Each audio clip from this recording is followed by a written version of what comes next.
Returning to a familiar team. Wala, returning, familiar team. Sobrang familiar na nga eh.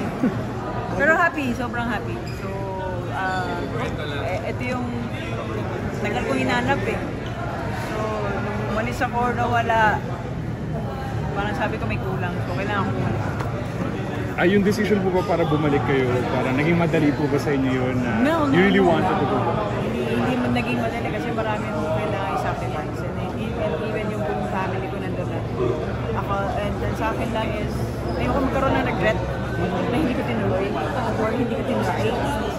But, syempre, ito nga, masasabi ko ngayon temporary. Pero we never know, baka nandito na naman eh.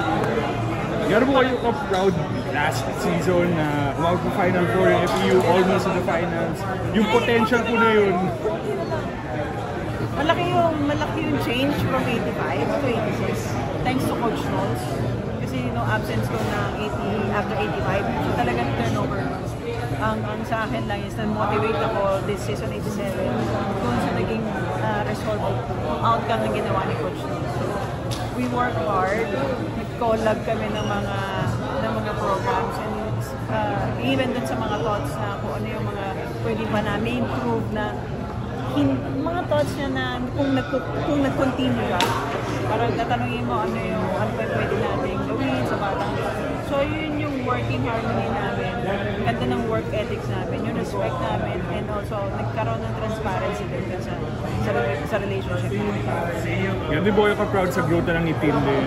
From one setter to another, sobrang she really stood her ground for... Hindi ko pa masabi si Tim kasi may mga times na yung growth niya kasi siya mismo yung pumipigil. Kaya lang ang sa akin, siguro it's more on i-guide pa siya. Wala pa siya masyadong confidence na kung tama ba o mali yung ginagawa niya. But every time na nagkakaroon naman na acknowledgement dun sa mga ginagawa,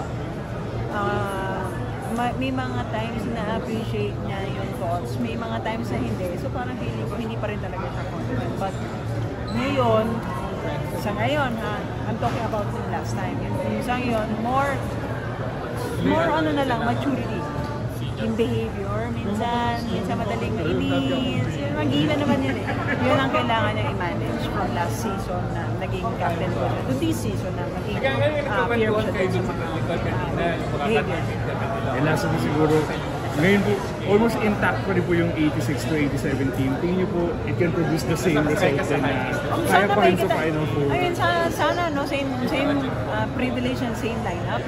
Happy kami. But different result. Gusto namin, medyo makatayan. Salamat po, Gina. Good luck po.